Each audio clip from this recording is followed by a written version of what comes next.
What exactly does story do? I mean, where is it when it's not existing? Where is it when it's not in existence? What is it doing when it's not doing story? I mean, and yet we can't prove story doesn't exist. And yet we can't prove story does exist. Isn't that weird? It's cruel funny. Because where is it when it's not in existence? Well, people will say, oh, it's in my mind. But that's like saying it's in the microchip when it comes to AI. Because that's all AI is. It's sentence. It's not sentient. I've said that many times before. It assembles like things.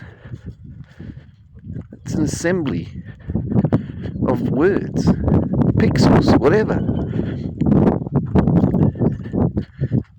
Where is the story that it generates before it generates it? Have you ever thought about that? Where is that new, fresh story that it generated from an input from you? Where is that story before it outputs it? See, not only can you not prove story does not exist, it's that nothing can prove story does exist. Because where is it before now? And before now? And then you need to ask yourself, why does it even exist? Does it... Well, you can't label it, but you have to use it.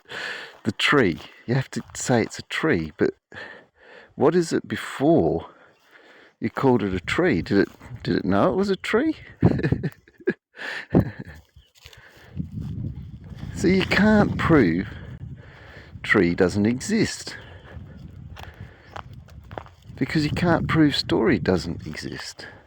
Nothing can prove story doesn't exist. But nothing can prove story does exist. Because where is it? Where is story with a capital S? And that's what we're dealing with. Talking about story with a capital S, we're not talking about individual, singled out stories or story with a lowercase. We're talking about story with a capital S. You can't even find it in a microchip, in a piece of sand. It's a generated thing, isn't it? And it doesn't exist until it exists. But that's weird, because how can it come from nothing? Well, it can, according to your thoughts. Because you could just think anything right now that you didn't know you were going to think before now. Try and think of something you're going to think about next and find where it came from before it was next. And it's not to be seen, is it? I think that's just fascinating.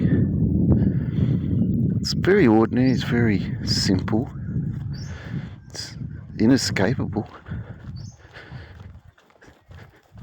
But the thing is, story which you can't prove doesn't exist is also story you can't prove does exist. And yet story appears to influence a lot of things that are in existence. It's weird that it can influence things. But it doesn't exist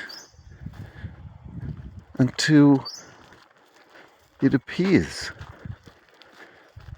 And then that appearance can't be proven to not exist. It's pretty spectacular, isn't it? It's not there until it is. Like spiritual. It's like a spiritual thing, isn't it, story? It seems to be around, but you can't point to it. And the pointing to it would be it pointing to it. It would be story pointing to story. It's not going to really make a difference talking about story, because it's just story talking about story too. But it does something.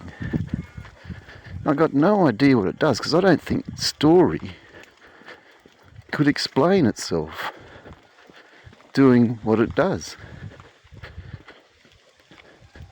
Because it can't escape what it is.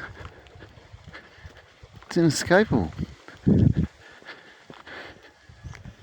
Anyway, now it's nothing can prove story doesn't exist, and nothing can prove story does exist. It's crazy, isn't it? What story is doing. Story with a capital S.